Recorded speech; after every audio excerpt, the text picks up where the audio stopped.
इनके बारे में बहुत सी बातें आप टीवी पर देखते रहते हैं कि ये हमारे झंग से हैं और टीवी पर इन्होंने झंग का नाम रोशन किया हुआ है, नुमाइंदगी करते हैं झंग की।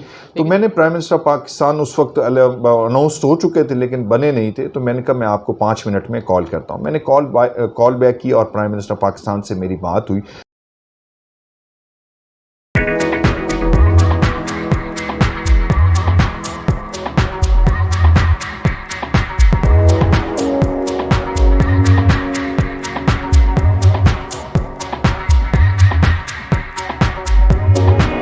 अस्सलाम वालेकुम। प्रोग्राम आपकी आवाज़ के साथ मैं हूं, आपका मेज़बान सैयद अदनान नूर। नाज़रीन, आज जो हमारे मेहमान हैं उनका नाम नवाब फैसल हयात ख़ान है और ये झंग से मेंबर सूबाई असम्बली हैं और मशीर हैं वज़ीर आला पंजाब के life stock and dairy farming के। इनसे आज गुफ्तगू होगी कि इनके बारे में बहुत सी बातें आप टीवी पर देखते रहते हैं कि ये हमारे झंग से हैं और टीवी पर इन्होंने झंग का नाम रोशन किया हुआ है, नुमाइंदगी करते हैं झंग की। लेकिन आज मैं इनसे ये बात करना चाहूँगा, पहला सवाल ये करूँगा कि नवाब साहब, आप जहांगीर तरीन साहब के टाइगर हैं या इमरान ख़ान के? बिस्मिल्लाहिर्रहमानिर्रहीम। सबसे पहली बात यह है कि मैं एज ए इंडिपेंडेंट जो है इलेक्ट हुआ था आप जहां आप बैठे इस कॉन्स्टिट्यूंसी से, और उसके बाद मैंने पाकिस्तान तहरीक इंसाफ को ज्वाइन किया। बहुत सारे ऐसे दोस्त जिन्होंने पाकिस्तान तहरीक इंसाफ को ज्वाइन किया लेकिन उनका जो रूट था वो जहांगीर ख़ान तरीन साहब थे, लेकिन मेरा जो रूट था वो जहांगीर ख़ान तरीन साहब नहीं थे, बल्कि मैं डायरेक्ट इमरान ख़ान साहब के पास गया। और वो बड़ी मज़े की बात है कि मैं एक टेलीविज़न पे प्रोग्राम कर रहा था, वो हमारे झंग के ही अमीर अब्बास शाह साहब हैं उस वक्त, बल्कि आजकल भी वो गोल्ड चैनल पे उनका प्रोग्राम आता है। तो उस प्रोग्राम पे मैं ऑन एयर था, तो इन द मीन टाइम मुझे कॉल आई, और कॉल जो है वो जुल्फ़ी बुखारी साहब कॉल कर रहे थे और उन्होंने कहा इमरान ख़ान साहब आपसे बात करेंगे। तो मैंने प्राइम मिनिस्टर पाकिस्तान उस वक्त अनाउंस हो चुके थे लेकिन बने नहीं थे, तो मैंने कहा मैं आपको 5 मिनट में कॉल करता हूँ। मैंने कॉल बैक की और प्राइम मिनिस्टर पाकिस्तान से मेरी बात हुई, तो उन्होंने कहा कि आप जो हैं वो पाकिस्तान तहरीक इंसाफ को ज्वाइन करें। तो मैंने उस वक्त कहा कि हम चार लोग झंग से इलेक्ट हुए हैं और हमारा जो फोकस है वो इस दफ़ा यह है कि हम डेवलपमेंट की बुनियाद पर चाहते हैं कि झंग एक पसमानदा ज़िला है, हम बिल्कुल पाकिस्तान तहरीक इंसाफ को ही ज्वाइन करेंगे, लेकिन जो है हमारा फोकस ये होगा कि हमें डेवलपमेंट जो है झंग को, जो हम पसमानदा कहते हैं, हमारे इलेक्शन में कहा जाता था, हम स्लोगन भी यही था, कहते भी यही थे कि झंग पसमानदा रह गया है और हम इसकी तरक्की में अपना किरदार अदा करेंगे। और तो ये कामयाबी का राज भी यही था कि आप इस नारे पे आए थे कि झंग जो पीछे रह गया हम इसे बेहतर करेंगे। बिल्कुल ऐसे ही है, बिल्कुल ये हमारा न सिर्फ नारा था बल्कि हम इसको अमली जामे पहनाने की तरफ कोशिश कर रहे हैं। तो इस वजह से हम प्राइम मिनिस्टर पाकिस्तान के पास उस वक्त डायरेक्ट गए। अब जो आपका क्वेश्चन है मैं उसकी तरफ आना चाह रहा हूँ, लेकिन पाकिस्तान तहरीक इंसाफ में जहांगीर ख़ान तरीन साहब का भी बड़ा किरदार था, और उनके साथ क्योंकि हमारी ज़ाती तौर पे न्याज़मंदी ज़रूर थी, और उस न्याज़मंदी की वजह से मैं समझता हूँ कि तरीन साहब के साथ जो पिछले दिनों में उनके मामलात थे उनमें हम पार्लियामेंटेरियन, मेरे समेत और भी कुछ पार्लियामेंटेरियंस ने जिन्होंने उनको बाकायदा तौर पर सपोर्ट किया। अच्छा, लोग ये समझते हैं कि इन सब जो नुमाइंदे थे उनके साथ मिले और एक प्रेशर ग्रुप बना और ख़ान साहब प्रेशर में वाकई आ गए और जहांगीर तरीन साहब को जो है अब वो क्या कहते हैं एनआरओ मिल गया। तो ये क्या इसमें किस कदर हकीकत है? देखिए, तरीन ख़ान के ख़िलाफ़ जो केसेस थे, देखने वाली बात यह है, और ये वो लोग बात करते हैं जिन्हें उनके केसेस का अंदाज़ा ही नहीं। अगर वो उनके केसेस को पढ़ लें, गो थ्रू हो जाएं, तो उन्हें ये पता चल जाएगा कि जहांगीर ख़ान तरीन के ख़िलाफ़ जो केस FIA में बना हुआ है वो बेसिकली FIA का केस ही नहीं। और यही हमारे पार्लियामेंटेरियंस का या उनके ग्रुप के जो अहबाब थे उनका स्लोगन प्राइम मिनिस्टर पाकिस्तान को, या उनकी सोच यही थी कि आप इसको रिव्यू कर लें, इसको एक दफ़ा देख लें, क्या ये जो उनके ख़िलाफ़ केसेस बने हुए हैं या ये कहीं कोई जल्दी में तो नहीं बने, ये उजलत में तो नहीं बनाए गए। अगर इनको देख लें और देख लिया जाएगा तो फ़ैसला यकीनन जो है वो मेरिट के मुताबिक किया जाए। हमारा भी ये मौक़िफ़ कतई नहीं था कि जहांगीर ख़ान तरीन को कोई NRO दिया जाए या उनके केसेस जो हैं वो विड्रॉ किए जाए, बल्कि हम ये चाहते थे कि PM ऑफिस की जो मदाखलत है वो ना हो, और उस पर प्राइम मिनिस्टर ऑफ पाकिस्तान ने यकीन दहानी कराई, और उस यकीन दहानी के नतीजे में जो उनकी स्टेटमेंट थी FIA की, उन्होंने अपनी कोर्ट में दे दी और मामलात जो हैं वो मेरिट के मुताबिक देखे जा रहे हैं। अच्छा, बड़ी अच्छी बात एक सामने नज़र आई कि आप लोग सब अगर खुल के सामने आए जहांगीर तरीन साहब के साथ जब आप मिले तो यानी खुल के सामने आना था, प्रेशर ग्रुप बनाया, जो किया, लेकिन जहांगीर तरीन साहब को कहीं ना कहीं लोग समझ रहे हैं कि उन्हें इसका फ़ायदा मिला और आज उनके मामलात क्लियर हैं। नवाब साहब, आप पे भी अब बहुत सी बातें हो रही होती हैं कि नवाब साहब ने बहुत सी सियासी पार्टियाँ बदली, फ़लाँ पीपल्स पार्टी में, फ़लाँ दौर में काफ लीग में, तो हर बंदा देख रहा होता है कि बेहतर मैंने किस जमात में जाना है। क्या आप समझते हैं कि आप नेक्स्ट इलेक्शन भी PTI के टिकट पर ही लड़ेंगे? किबला, आपने बड़ा ज़बरदस्त क्वेश्चन किया। जंग की तारीख ये है कि यहाँ पे अगर किसी भी इस वक्त जितने भी पार्लियामेंटेरियंस हैं उन्हें देखेंगे तो वो मुख्तलिफ़ हुकूमतों का हिस्सा रहे हैं। अगर मकामी ग्रुप्स जो भी हैं आपके सामने हैं, किसी एक की तरफ भी इशारा आप नहीं कर सकते कि उसका इब्तदा भी इसी पार्टी से हो और वो उसका एंड भी इसी पार्टी पाकिस्तान तरीके इंसाफ से हो। लेकिन मेरी सूरत हाल थोड़ी इस हवाले से मुख्तलिफ है कि मैंने 3 इलेक्शन कॉन्टेस्ट किए और तीनों इलेक्शन जो हैं वो एज ए इंडिपेंडेंट कॉन्टेस्ट किए और 3 में से 2 इलेक्शन में अल्लाह ताला ने मुझे कामयाबी दी। जिन इलेक्शन में मैं कामयाब हुआ, यकीनन मैं उस वक्त की पार्टी का हिस्सा बना। लेकिन इस वक्त जब मैं इंडिपेंडेंट बनने के बाद प्राइम मिनिस्टर पाकिस्तान से मेरी पहली मुलाकात हुई इमरान खान साहब से, चेयरमैन पाकिस्तान तरीके इंसाफ से, तो मैंने उन्हें ये बात की थी कि मैं अपनी सियासत जो है इंडिपेंडेंट जो मैंने करनी थी वो मैंने कर ली। अब मेरी सोच ये है, मैं ये चाहता हूँ कि मैं किसी हुकूमत को ज्वाइन नहीं कर रहा, बल्कि मैं पाकिस्तान तरीके इंसाफ को ज्वाइन करना चाहता हूँ। और दूसरी बात मैंने उन्हें ये की कि मैं शॉर्ट टर्म के लिए जमात को ज्वाइन नहीं करना चाहता, बल्कि मैं अपना पॉलिटिकल कैरियर जो है वो पाकिस्तान तरीके इंसाफ में देखता हूँ। लेकिन अब दोनों चीज़ें बड़ी इंपॉर्टेंट होती हैं, उसका जिक्र मैं इसलिए ज़रूरी करना चाहता हूँ कि जब आप किसी जमात का हिस्सा, तो ये मैं जनरल बात कर रहा हूँ, जब आप किसी जमात का हिस्सा होते हैं तो जमात को भी इन चीज़ों को ऑन करना चाहिए कि कौन सा शख्स जो है वो जमात के लिए जो है फ़ायदामंद हो सकता है और कौन सा शख्स जो है जमात उसके लिए फ़ायदामंद हो सकती है। ये देखने वाली चीज़ें होती हैं। अगर डू रेस्पेक्ट हैव रेस्पेक्ट की बुनियाद पे हम आगे चलने वालों में से हैं, मैं समझता हूँ कि मेरा जो इंतखाब पाकिस्तान तरीके इंसाफ है, मैं अपना मुस्तकबिल इसी में देखता हूँ। अच्छा, आप बातें हम अपने शहर की जानिब और साथ आपके डिपार्टमेंट की जानिब पर। पहले मैं आपके डिपार्टमेंट पे बात करूंगा कि आप जिसके मशीर हैं लाइफ स्टॉक के, तो इसकी बेहतरी के लिए आपने क्या किया? पाकिस्तान में आप ये देखें कि साहिवाल नस्ल बड़ी अच्छी है, उसकी प्रमोशन के लिए गवर्नमेंट क्या कर रही है? क्योंकि लोग ये चाह रहे हैं साहिवाल फॉर्म जिनके हैं कि उनकी गायें बाहर जाए, बाहर के मुल्कों में पहले जाया करती थी। मेरी सरदार आफ्ताब साहब से जब बात हुई तो उन्होंने कहा यार ये जाया करती थी, लेकिन 2-4 हुकूमतों से ये काम स्टॉप है। अगर इस गाय को हम बाहर के मुल्कों में ले जाएँ तो हमें इससे बड़ा रेवेन्यू जनरेट हो सकता है, कारोबार चल सकता है। तो इसमें आपका डिपार्टमेंट क्या कर रहा है? लेकिन जो लाइफ स्टॉक डिपार्टमेंट है, ना सिर्फ इस का फोकस मेरी ज़ात तक इस पे का फोकस है, बल्कि मैं प्राइम मिनिस्टर से अपनी बात का आगाज़ करना चाहूँगा कि प्राइम मिनिस्टर पाकिस्तान इमरान खान साहब ने जब अपनी पहली स्पीच की थी तो उन्होंने मेल न्यूट्रिशन और स्टंटेड ग्रोथ की बात की थी। मेल न्यूट्रिशन और स्टंटेड ग्रोथ, इनका दोनों का ताल्लुक जो है वो इस लाइफ स्टॉक डिपार्टमेंट के साथ है। उसी वजह से उसी ज़िमन में 2 प्रोग्राम भी स्टार्ट किए गए, एक बैकयार्ड पोल्ट्री प्रोग्राम और दूसरा जो है सेव द काव प्रोग्राम। दोनों प्रोग्राम बड़े ज़बरदस्त तरीके से चल रहे हैं। दूसरी बात यह है कि इस प्रोग्राम में, इस डिपार्टमेंट में क्या बूस्ट आया, कोई पाकिस्तान तरीके इंसाफ की हुकूमत बेहतरी लेके आई या ना आई, या सिर्फ बातों की हद तक रहे, तो उसका फैक्ट्स एंड फिगर्स जो है इस बात की गवाही देते हैं कि जब लाइफ स्टॉक को पाकिस्तान तरीके इंसाफ की हुकूमत ने संभाला ये हुकूमत संभाली, तो उस वक्त GDP में लाइफ स्टॉक का ग्रोथ लेवल क्या था, ग्रोथ रेट क्या था और आज क्या है। अगर एग्रीकल्चर में देखा जाए, क्योंकि एग्रीकल्चर और लाइफ स्टॉक को इकट्ठा करके हमेशा देखा जाता है, तो उस एग्रीकल्चर के पार्ट में 48.7% GDP में इसकी रेशो थी लाइफ स्टॉक की। आज जो है वो तकरीबन 60 प्लस के करीब है। लास्ट ईयर में 58.9 थी और अगर आज की रेशो दी जाए तो वो 60 प्लस है। तो इस बात से अंदाज़ा लगाया जा सकता है कि लाइफ स्टॉक ने GDP में भी इसकी ग्रोथ आई है और अगर ओवरऑल इसको देखा जाए तो इस पे गवर्नमेंट ऑफ पंजाब का बड़ा फोकस रहा है।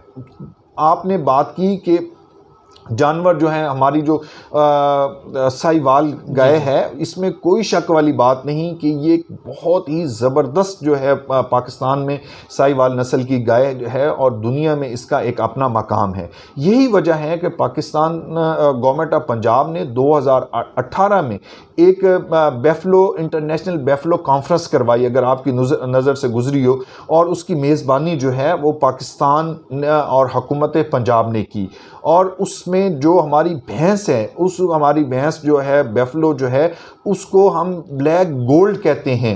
नीली रावी भैंस, नीली रावी भैंस है। सिंध में की नस्ल, मुख्तलिफ और भी 2-3 नस्लें हैं जो बड़ी इंपॉर्टेंट है, और पंजाब में क्योंकि नीली रावी का है। तो इसी तरह जो साहिवाल, ये तो हमारे लिए खुदा की तरफ से एक मैं समझता हूँ कि गॉड गिफ्टेड है साहिवाल नस्ल। इस पे मज़ीद मैं समझता हूँ कि जिस तरह के हमारा RCCIB इंस्टीट्यूशन है, इदारा है साहिवाल नस्ल की अफज़ाइश नस्ल के लिए, और बड़ा अच्छा उसका डायरेक्टर ख़ास तौर पे बड़ा अच्छा जो डॉक्टर, जब वो खाली सीट थी, आप देखें कि पिछली हुकूमत में ये अरसा दराज से सीट खाली थी। जब मैं एडवाइज़र बना तो मैं डॉक्टर खालिद साहब को लेके आया, क्योंकि उनकी जो है एक्सपर्टी इसमें थी। तो उसके बाद इस इदारे ने भी बड़ा अच्छा काम किया, और आज जो है अगर नंबर ऑफ़ उसकी तादाद के हवाले से बात की जाए तो वो नंबर भी अल्हम्दुलिल्लाह इंक्रीज़ हो रहे हैं। अगर उनकी इस प्रोजेक्ट के हवाले से स्पेसिफ़िक उनके सिमंस के हवाले से बात की जाए, उसकी मॉनिटरिंग के हवाले से बात की जाए, तो उसमें भी बेहतरी आ रही है। और अब जो आपका क्वेश्चन है, मैं उसकी तरफ आना चाहता हूँ कि ये कुछ अरसा पहले जो है, कुछ 2-3 हुकूमतें पहले ये एक्सपोर्ट भी हुआ करती थी, और अब जो है वो एक्सपोर्ट नहीं। इस पर जो है हमें बिल्कुल एक बाकायदा तौर पे हम पॉलिसी बनाने की तरफ जा रहे हैं कि जिस तरह हम बाकी जानवर इंपोर्ट करते हैं, इसी तरह हम हमारी जो नस्ल है, जो लोग इसको एक्सपोर्ट करना अपनी तरफ लेके जाना चाहते हैं, वो लेके जा सकें। इस पे बाकायदा तौर पे एक पॉलिसी बन रही है, और उसके बुनियादी इश्यूज़ ये हैं, 2 सालों में आपने देखा होगा कि कोविड-19 की वजह से पूरी दुनिया में चीज़ें जो हैं वो श्रिंक होकर रह गई हैं, जो कि इस पर पर्टिकुलरली फोकस नहीं हो सका। और दूसरी इंपॉर्टेंट बात यह है कि foot and mouth disease area declared होना ज़रूरी है, उसकी सर्टिफिकेशन ज़रूरी है, उसकी इंटरनेशनल सर्टिफिकेशन ज़रूरी है। जब तक वो डिक्लेयर्ड ना हो उस वक्त हम एक्सपोर्ट कर ही नहीं सकते। तो ये सारी ऐसी चीज़ें हैं जिस पे हुकूमत का पूरी तरह फोकस है, और हम ये चाहते हैं कि हमारे जो जानवर हैं वो एक्सपोर्ट भी हों, और उसकी जो है एक वैल्यूएबल एक्सपोर्ट, फार्मर्स को भी फ़ायदा हो और लोग इस जानिब ज़्यादा से ज़्यादा आएँ। अब आते हैं जी झंग पे। झंग को आप सब सियासतदानों ने बड़े सब्ज़ बाग दिखाए पब्लिक को, और लोगों ने आपको कामयाब किया, अल्लाह ने आपको इज़्ज़त दी, वज़ीर बने हैं झंग से, और मशीर भी आप इस वक्त हैं। लेकिन झंग वैसे का वैसे ही है। जब आप में से कोई बंदा खड़ा होता है असम्बली में, पहली बात तो हम करते हैं कि हमारे एक मेंबर्स वाइज असम्बली खड़े हुए और उन्होंने कहा जी झंग को डिवीज़न बनना चाहिए, हम भी इसके हक़ में हैं, सब चाहते हैं। लेकिन अचानक जनूबी पंजाब वाली साइड पर उन्होंने उसका रुख मोड़ा। तो इसमें मैं आपका मौक़िफ़ चाहूँगा कि आप किस साइड पर हैं? देखिए, हमारे जो कॉलीग हैं, मेरे लिए वो बहुत ही काबिल एहतराम हैं।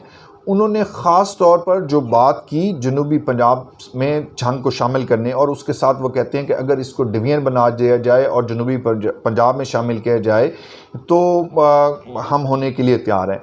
देखिए, वो उनका ज़ाती पॉइंट ऑफ व्यू ज़रूर हो सकता है, लेकिन अगर झंग के होल पब्लिक की बात की जाए तो मैं समझता हूँ कि हम लोग कतअन ये नहीं चाहते कि झंग को जनूबी पंजाब का हिस्सा बनाया जाए। झंग जहाँ है हम वहीं चाहते हैं उस रहना चाहिए। और दूसरी बात, हाँ, डिवीज़न के हवाले से मेरी भी ख्वाहिश है, झंग का हर बासी ये चाहता है कि झंग को जो है वो डिवीज़न बनना चाहिए।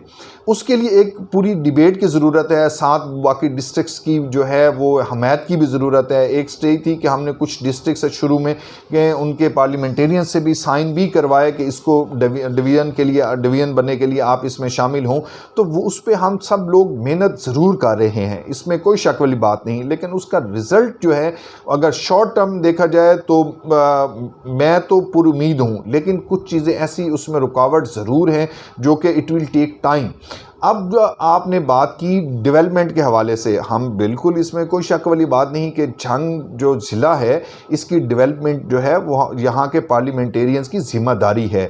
और इलेक्शन में हर शख्स ये कहता है कि जब तक हम इसकी डेवलपमेंट नहीं करवाएंगे, नेक्स्ट आने वाली अगर आप हमें वोट देते हैं तो हम इसकी डेवलपमेंट में अपना किरदार अदा करें।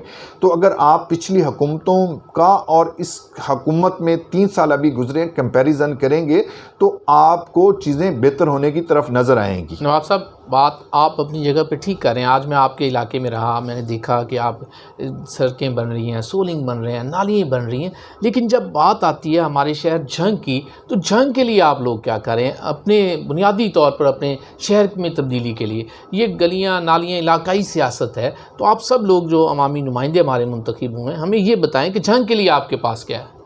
देखिए, बेहतर तो ये होता कि झंग के मकामी नुमाइंदे अगर इसकी वजाहत करते तो मुझे भी ज़्यादा खुशी होती, लेकिन जो चीज़ें मैं देखता हूँ वो मैं आपसे ज़रूर शेयर कर देता हूँ। अगर स्पेसिफ़िक आप मेरी कॉन्स्टिट्यूंसी के हवाले से पूछेंगे तो मैं उसकी एक एक चीज़ की आपको डिटेल और कंपैरिजन बता सकता हूँ। पिछली हुकूमत का भी कंपैरिजन बता सकता हूँ और हाल हाजिर भी कॉन्स्टिट्यूंसी वाइज भी कंपैरिजन देने के लिए तैयार हूँ। लेकिन जो आप बात करें मैं उसी तरफ आ रहा हूँ। अगर झंग के हवाले से बात की जाए तो मेरी पहचान झंग है, इसमें कोई शक वाली बात नहीं। मैं अगर झंग से बाहर होता हूँ तो मैं अपनी पहचान जहाँ मैं जबवान अपने इलाके का तारुफ करवाता हूँ, 18 जारी का करवाता हूँ, वहीं पे मुझ पे ज़िम्मेदारी जो है वो झंग के बासी होने की हैसियत से भी है। झंग के लिए मैं 2-3 चीज़ें आपको ज़रूरी समझता हूँ। देखें, इसमें कोई शक वाली बात नहीं, जब तक कोई भी इंफ्रास्ट्रक्चर किसी चीज़ का मुकम्मल नहीं होता चीज़ें बेहतर नहीं हो सकती। उसके लिए मेरे सामने की बात है कि जो झंग का सबसे बड़ा इशू मेरी नज़र में है वो अगर आप बरसात के दिन आने वाले हैं, सीवरेज का इशू है। तो सीवरेज पे इस हुकूमत का बहुत ज़्यादा फोकस है। एक वर्ल्ड बैंक की जो क्या कहते हैं स्कीम है वो अब बाकायदा तौर पर शुरू हो चुकी है। पिछली हुकूमत में सिर्फ उसकी ज़रूर मैं समझता हूँ कि कुछ डॉक्यूमेंटेशन हुई होगी, लेकिन अमली जामिया पहनाने की तरफ पाकिस्तान तरीके इंसाफ की हुकूमत जा रही है। अगर हॉस्पिटल के हवाले से बात की जाए तो हॉस्पिटल की जो गुलाम नबी हॉस्पिटल था वो, इसमें कोई शक वाली बात नहीं कि काफ़ी अरसे से, बल्कि अरसे दराज से जो वो रुका हुआ था उसको पाया तकमील तक पहुँचाने की तरफ जो है ये अभी आपके मकामी पार्लियामेंटेरियंस जा रहे हैं। इसी तरह अगर झंग यूनिवर्सिटी के हवाले से बात की जाए तो झंग यूनिवर्सिटी के हवाले से बात बहुत सारे लोग करते थे, लेकिन अमली जामिया जो पहनाया है वो पाकिस्तान तरीके इंसाफ की हुकूमत और मकामी झंग के पार्लियामेंटेरियंस की मुश्तरका कोशिश से हुआ है। आज अगर वहाँ पर झंग यूनिवर्सिटी में क्लासेस लग रही हैं तो वो मकामी पार्लियामेंटेरियंस और लोग जो झंग के पार्लियामेंटेरियंस हैं उनका उनमें कलीदी किरदार है। नवाब साहब, आप इस शहर से अब अगर आपके इलाके पे आएँ तो यहाँ हम 18 जारी चौक के करीब आते हैं। थोड़ा 1 किलोमीटर का टुकड़ा बना, उस पर आपकी तख्ती भी लगी कि बन गया, लेकिन उससे पहले जो सड़क के हालात हैं वो भी आपके सामने हैं। आप कर रहे हैं अपने गली महलों में, तो ये मेन जो सड़क है जब लोग यहाँ से गुजरते हैं तो पहला शिकवा यही आता है, यार लोग पूछते हैं अननोन बंदा कि यार यहाँ का MNA कौन है, वहाँ का MPA कौन है, तो ये आपको नज़र नहीं आती क्या? बड़ी ज़बरदस्त बात की। मैं खुद ये चाहता था कि आप ये बात ज़रूर करें और यकीनन जो लोग यहाँ से गुज़रते हैं वो इस बात का जिक्र भी ज़रूर करते होंगे। जहाँ वो MPA का जिक्र करते होंगे वहीं वो MNA का भी पूछते होंगे कि यार कौन है। लेकिन अगर आप मेरी स्कीमें उठाएं जो एनुअल डेवलपमेंट प्रोग्राम 2021-22 में पब्लिक हो चुकी हैं, और न सिर्फ पब्लिक हुई हैं बल्कि उनके आज भी ग्राउंड रियलिटीज़ पर सर्वे हो रहे हैं, जिसका हुकूमत पंजाब ने इस बात का अज़म किया है कि हम अगस्त के अंदर तमाम स्कीमों के टेंडर लगवा देंगे और उनकी रिलीज जो हैं वो अगस्त के अंदर हो जाएंगी। उनका देखें तो आज तमाम महकमे, आज संडे होने के बावजूद भी बहुत सारे महकमे जो कि एग्जीक्यूटिंग एजेंसीज होती हैं, जिसमें हाईवेज है, बिल्डिंग है, CNW है और बाकी महकमे भी उसमें शामिल हैं, वो आज भी सर्वे करने के लिए निकले हुए हैं। इसी में जो जिसका पर्टिकुलर आपने जिक्र किया 18 जारी चौक का, 18 जारी चौक के लिए मैंने 8 करोड़ रुपए की एक स्कीम रखी है, जिसके तकरीबन तीनों अतराफ में किलोमीटर 1.5 किलोमीटर के वन वे कारपेटेड रोड बन रहे हैं। उस पर बाकायदा तौर पे उसकी डिवीजन होगी और 18 जारी चौक को एक खूबसूरत चौक जो है वो बनाएंगे। ये 18 जारी वालों के लिए खुशखबरी मेरा ख्याल है इस प्रोग्राम में आप दे रहे हैं हमारे, और ये एक अच्छी बात है कि आप एक उसे डेवलप करते हैं। अच्छा, 18 जारी ये आप 8 करोड़ रुपया लगाकर यकीनन ये एक अच्छा बन जाएगा, लेकिन इसके आगे अगर आप देखेंगे डालावाला मोड़ के करीब भी सड़क बिल्कुल खंडर के मनाजिर पेश कर रही है, तो वो भी लोग समझते हैं कि सियासत की नज़र है, तो उस बारे में भी ज़रा क्लियर कर दें कि क्या वो भी बन जाएगी, क्या सिर्फ यही बनेगी? देखिए, 2-3 चीज़ें हैं। मैं इस वक्त तकरीबन इस PP 1-5 और तहसील 18 जारी के एरिए में तकरीबन 1.25 अरब से 1.5 अरब रुपीज़ की स्कीम्स जो हैं स्कीम जो है वो उसकी इब्तदा हो चुकी है। जिनकी जो स्कीमों की आइडेंटिफिकेशन है वो बाकायदा तौर पे एनुअल डेवलपमेंट प्रोग्राम में इशू हो चुकी है और मुख्तलिफ़ जगहों पे जो हैं काम सर्वे के बाद टेंडर्स होंगे, शुरू हो जाएंगे।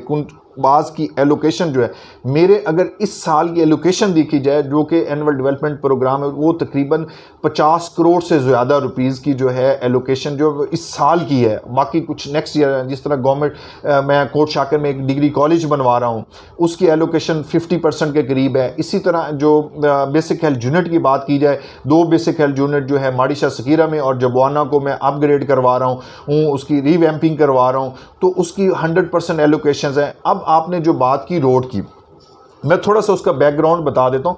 जो जन डेवलपमेंट प्रोग्राम एक पैकेज बना था, उसमें मैंने कोशिश करके इसके लिए जो है वो 400 मिलियन के करीब पैसे जो हैं वो तकरीबन 40 करोड़ रुपए बनते हैं, उनकी बाकायदा तौर पे जो हमारी डिस्ट्रिक्ट डेवलपमेंट कमेटी होती है उससे उसकी एलोकेशन करवा दी।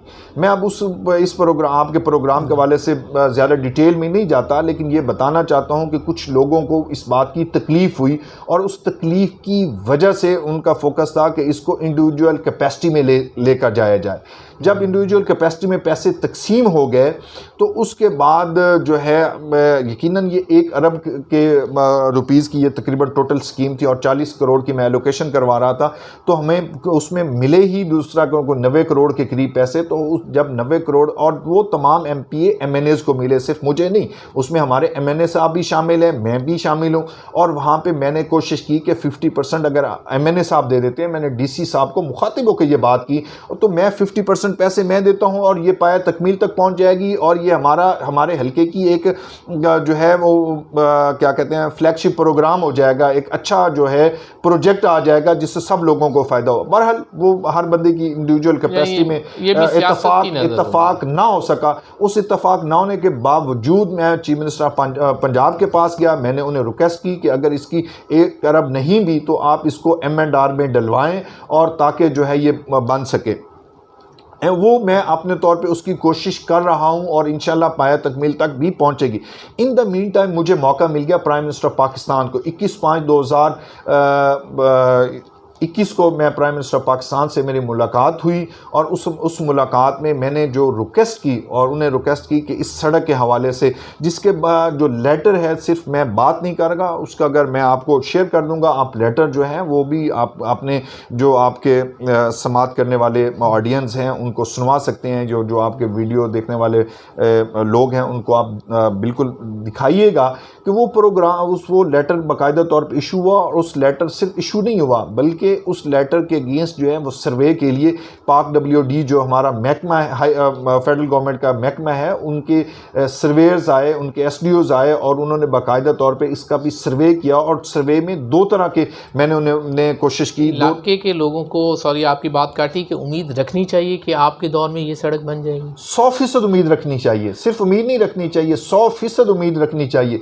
मेरा टारगेट ये है, नेक्स्ट जो है इन स्कीमों के बाद मेरा टारगेट ये है कि इस रोड को मैं इंशाल्लाह हर सूरत वाइडनिंग एंड इम्प्रूवमेंट के लिए अपना भरपूर किरदार अदा करूंगा। और आपके प्रोग्राम की वसादत से मैं उन लोगों को भी रिक्वेस्ट करना चाहता हूं, खुदारा अगर आप काम करवा नहीं सकते तो काम में कम से कम रुकावट तो ना बना करें। ये इस पे रोड पे सिर्फ फैसल हयात जवाने या उनके ग्रुप के लोगों ने नहीं चलना, ये बैनुल सूबाई रोड है, बैनुल अजला रोड भी मैं इसे नहीं कहूँगा, बैनुल सूबाई रोड है। और ये हम सब की रिस्पेक्ट है। जब यहाँ पे लोग इंटर होते हैं, जहाँ वो MPA को गालियाँ देते हैं, वहीं MNAs को भी लोग गालियाँ देते होंगे।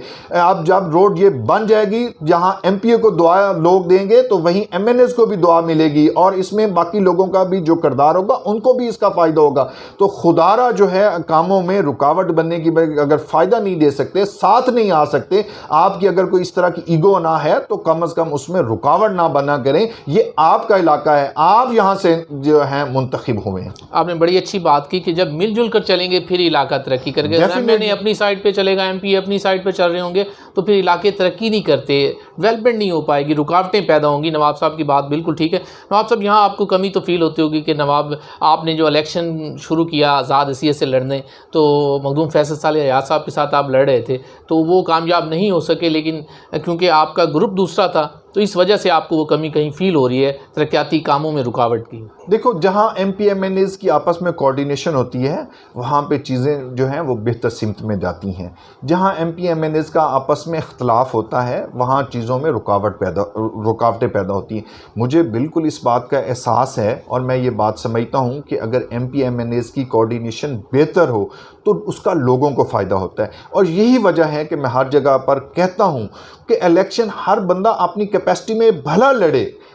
इलेक्शन जो है वो हर बंदा अपने ग्रुप के साथ भला लड़े, लेकिन जब आप बन गए हैं तो आपको मिलकर इस यहाँ के लोगों की खिदमत करनी चाहिए। साहब, आखिरी सवाल करूंगा PTI हुकूमत के हवाले से कि PTI हुकूमत का बड़ा मंशूर था कि हम पटवार कल्चर के ख़िलाफ़ हैं, पटवारी नून लीग को इन्होंने यही एक नारा लगाया हुआ था कि पटवारियों की जमात है, लेकिन अचानक फिर तब्दीली हुई कि दोबारा पटवार सिस्टम एक किस्म का लॉन्च होने जा रहा है। इसकी वजह क्या है कि कहीं आपको भी उसी सिस्टम ने घेर तो नहीं लिया PTI को?